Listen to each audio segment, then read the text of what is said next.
When I was 7, the man that I thought was my dad left. Then I found out that my dad wasn't my real dad.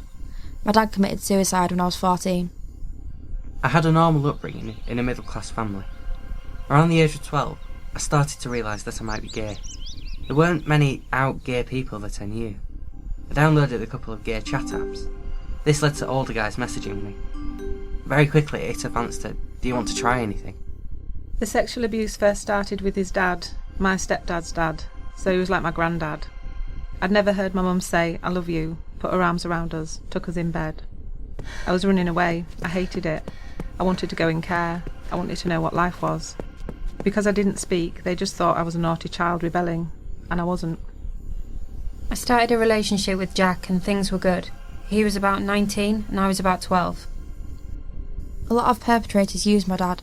They can see how vulnerable you are. You don't need it tattooing on your head.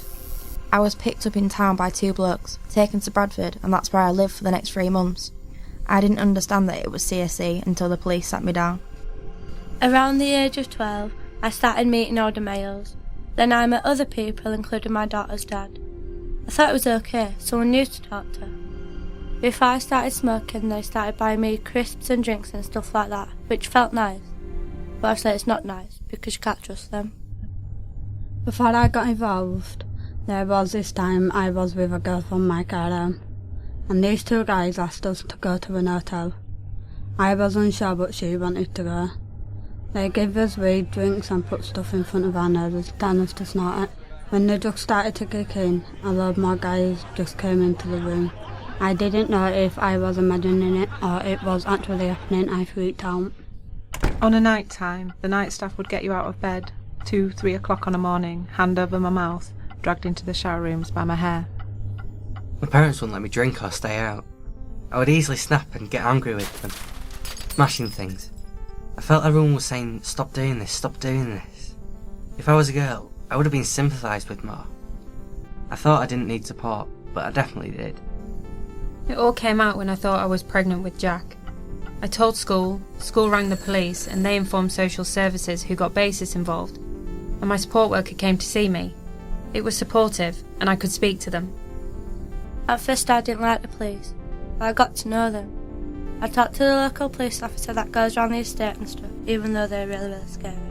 They'd given me general advice and were really supportive. The guy disclosed he was HIV positive. It was a massive bombshell, and I was really scared.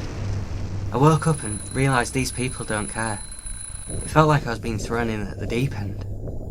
My blast worker straight away was like, I'm not here to tell you off, I'm here to help you. When we got the new team in, we knew we were in good hands. We were happier again. More of a family. I've seen less of him since I got my own money. I got my bursary money in from college, and ever since we've been arguing a lot. I said to him, you're the one that's using me for sex.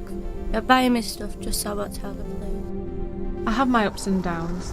My next step is going to that court a strong woman. I want to walk away from there with justice done and not to be failed for the very, very last time. If I didn't move on and do something positive with my life and gone down the path everybody assumed I'd go down, then I'd be letting them win. Good support is so big to anybody. I know I can change things. I like who I am now, and I wouldn't change anything. I pushed myself and got really into my studies. A good set of friends, and I've got a place at university next year. My mind was so warped by what these people were saying. Looking back, it was all manipulation. I can have a healthy relationship, and I want one in the future. You can close your eyes and make an imaginary place. So if you've got a problem, you can go there. Mine's a palace, a big palace. It's all purple apart from the windows that are gold. Instead of taking it out on everyone, I have a place in my head to go and calm down. I really want to be a PCSO and work my way up to dealing with safeguarding. I want to work with troubled kids, like I have been in the past. Everyone's looked at me and thought you tear away, and I just think you all never knew the full story. There's always reasons behind why somebody behaves like they do. If you meet someone and they're buying you stuff every day and saying I love you, think about it. And think to yourself, what am I doing? Am I doing the right thing? Speak to somebody older about it.